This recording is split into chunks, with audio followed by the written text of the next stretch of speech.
Hello there, lads, and welcome back to Pumpkin Eater. So last time, we just witnessed a horrific death involving the son of a family, and they have decided to deal with it by putting a pumpkin on his corpse to obscure his mangled head.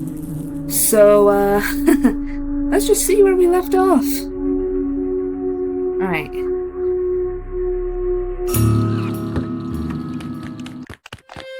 Alright, so we're just skipping ahead. I think we went up to... Uh-oh! We went back a bit too far.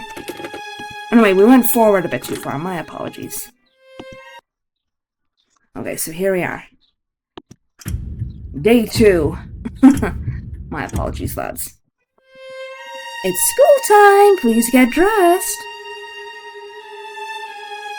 When the daughter awoke, she found the body back to leering at her. The blanket must have slipped off during the night.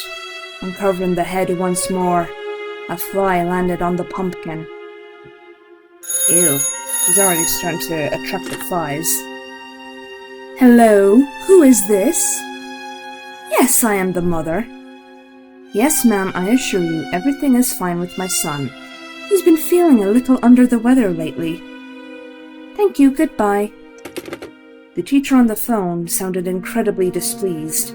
Timeliness and attendance had always been one of the family's virtues, so the mother was quite embarrassed. In addition, the mother felt guilty for not informing the teacher about her son's absence ahead of time. But her husband kept instructing her not to speak about her son's accident. Big air quotes on accident. The father did not return that night. To help alleviate the awkwardness, the mother attempted some small talk. So, how was your day today? Learn anything fun? Kind of.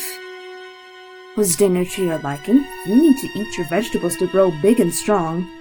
Yeah, I don't think your son will be growing big and strong anytime soon, missus. I guess. Your brother was telling me a funny story today, about how you both accidentally broke a vase by playing tag. You were so horrified you ran out of the house and climbed a tree to hide. I tried to save you by climbing the tree, but ended up getting stuck there too. You two must have been up there for an hour by the time your father and I came home from the grocery store. I swear you kids are always up to mischief whenever your parents are out of the house. Oh, they were probably up to mischief around the time the son had been killed, and yeah. Oh! It's a little bit awkward. Sorry, I got a pop-up from CapCut.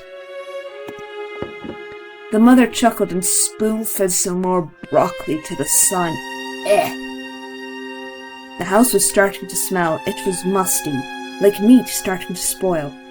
The daughter knew exactly what was causing that odor, and it made her stomach churn. I'm all tongue-tied today. After dinner, we can put on the radio.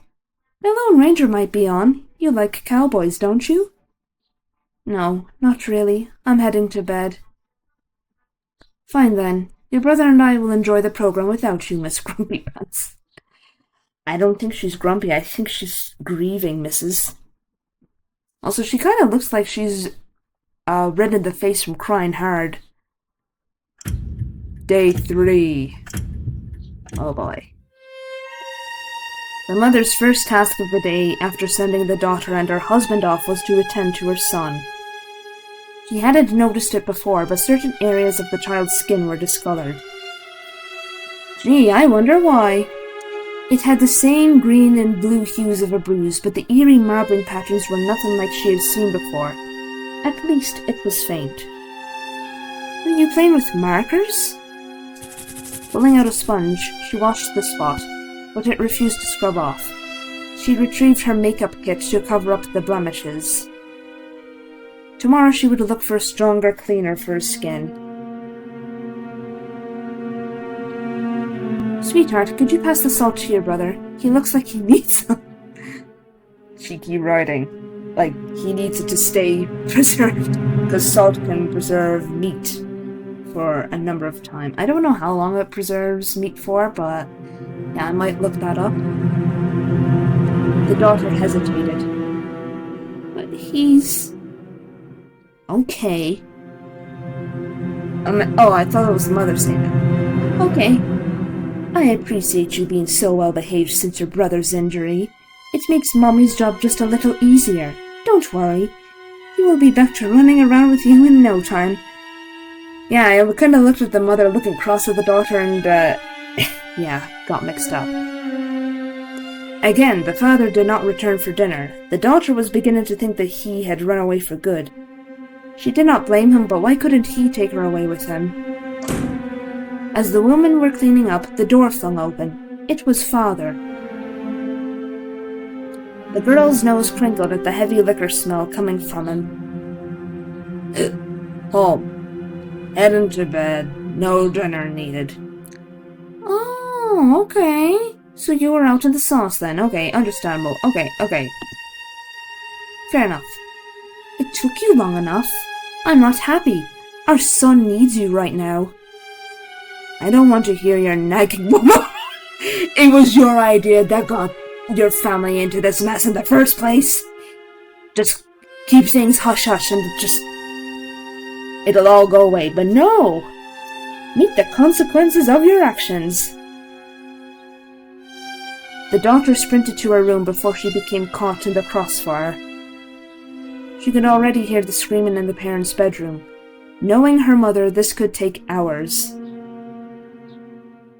Like the several days before, the siblings found themselves staring at each other in bed. Ugh, his head is starting to get a little bit fuzzy there. It was becoming tough to look at him. The foulness of his scent made her eyes burn, like mouldy salami. She failed to suppress a tremble as she noticed the white fuzz growing in the vegetable's eye. She felt nothing but sympathy for the corpse. He deserved a proper burial like Grandpa, not kept around in this desecrated state. Brother, are you in heaven? Are you at peace now? Day 5. Ugh, he looks a little bit greener there. Discolored. The entire family was keeping to themselves in the living room. The father was reading a newspaper, the daughter was playing with Jax, the son sitting silently in the corner, and the mother frantically running around, spraying as much bug spray as she could. Ugh. Ugh, there are flies everywhere. I'm so sick of their buzzing. And why would they be in your house right now? I'm worried that all the noise is bothering our son. He needs as much sleep as possible to recover. Dear, do you think something went bad in the pantry? If you help me move some boxes, I can clean it out today. Nothing? Dear, are you listening? The father threw his newspaper on the floor. I'm tired of playing pretend. You're taking this too far. What do you mean? As in, I'm disposing of his body properly. I am digging his grave and you will not stop me. What if the teacher rings up again about their son's continued absence? Like, what then?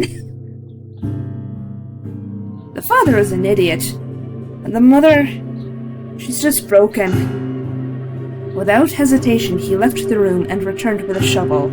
He grabbed the wheelchair. The mother also latched onto it, pulling it to her side with all her might. Left and right, the bloated body was jostled between the parents, almost ready to topple over out of its seat. No, leave him alone. You can't keep him like this. Yes, I can. He's our son. Stop scaring him. For heaven's sake, he's green and smells like sewage. Does that sound normal to you? The wife should always listen to the husband. Don't be so foolish. Who's making her listen to you is why you're in this situation in the first place. I don't know, just saying. Once he's buried in the pumpkin patch, we shall never speak of this again. Yeah, at least not until the teacher calls the authorities. Oh, a couple inches to the right and that china glass would have blinded him. Don't you dare take him away from me. Oh, this is getting tense. Her outburst was completely uncharacteristic to the father and daughter, and it shocked them. Who or what had possessed the mother? Please, we can get you some help. You're being hysterical. You're being a dumbass. I just have no sympathy for the father. Like, it was his fault. He ran over the son. And he's forcing them to keep quiet about it for whatever reason. Their reputation. But yeah, he's just a pure idiot. The mother opened a nearby drawer and grabbed a large knife. She was a good cook and knew her cutlery well. The woman looked terrified, shakily holding that knife, but wholly prepared to strike in defense. I will die before ever letting my children get in harm's way. You're a danger to us. I'll do it. I'm not afraid to do it. The father dropped the shovel, backing slowly away until he was trapped against a wall. Unfortunately for him, the mother closed the distance between the two. That's right. You were the one who ran him over in the first place, so don't you dare lay another finger on his head, murderer. This kind of shows that she's still in denial and just wants to retain a sense of normalcy out of grief, which is sad but also terrifying given how defensive she is now over her son's corpse's safety. I've been following your every order, but look where that's gotten us. For the sake of our children, I think it's time you started listening to me. We're going to continue taking care of our son because he had a nasty accident and needs our help. Do you understand? Yeah, she's like flip-flopping between reality and fantasy, yeah. Denial is a very powerful thing when it comes to death sometimes. The wife raised the knife at his face. I said, do you understand? Yes, I understand. Don't hurt me. Good. Now we're going to have ourselves a nice little dinner. Any objections? The loom stayed silent. Mother's demeanor became gentler, but she continued to grip that knife as if her life depended on it. I'm glad. Sweetheart, please follow Mommy and help her out. We're returning your brother to the bedroom. I think things are a little too loud for him around here. You two have been so inconsiderate. Why, the daughter said nothing. She was probably just frozen in fear. And it's day 7 already. Happy birthday! Unwrap it already! Flashback to when the son was alive. Wow, a bike, thank you! Sure thing, sport. How about we break it in after the party? Yes, please, this is the best day ever. Can I ride it too? No way, you still need training wheels. Mom, he's being mean. Don't get too rowdy, you still have to unwrap the last of your presents. Who else wants another slice of cake? Me!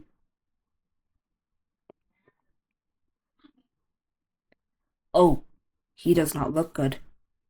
Are you mad at Mommy and Daddy for hurting you? Ah, thank goodness. I feel so relieved. You notice how she was wearing lipstick, for the other few days, and now she isn't. It indicates that, she's not practicing self-care for herself. I always tell your daddy to be more careful when he's driving, but he never listens. Ugh. The mother picked out another maggot and tossed it into a bin. It was starting to overflow, but at least she was making progress removing the squirming creatures. I know, that feels much better, doesn't it? She was a patient woman. His healing process shouldn't take much longer. Day 10. Oh god, there's flies as well. I was a little late today waking you up. Please get dressed as soon as possible. Bottle after bottle, the mother used her aerosol freshener to help air out the room. Thwack! With her other hand, she squashed a scuttling beetle. By now she was certain that something went bad in the pantry for there to be such a large bug infestation. As much as she wasn't looking forward to it, she may have to clean out the entire pantry. She smacked a fly who was resting on top of her son's head. "Oh my, I'm sorry for using the fly swatter on you. Did that hurt?" While the mother was hard at work cleaning the house, the daughter nowadays avoided going inside as much as possible. Every day when she came home, her brother's body would be happily greeting her. She just couldn't handle the rotting sights and smells anymore. The smells of his exudation was overpowering. Green and brown juices dripped from his head and soaked his clothes. It wasn't rotting meat or spoiled milk anymore. It was death. No kids wanted to be near her either. In the corner of her eye, she could see them gag and hold their noses, as if she was the deceased one herself. Yeesh. Right, well, I think I'm gonna end it here, so thank you all so much for watching, and I'll see you all in the next one. If you liked this video, do be sure to like, comment, share, and subscribe if you did. Thanks for watching, lads. See you around.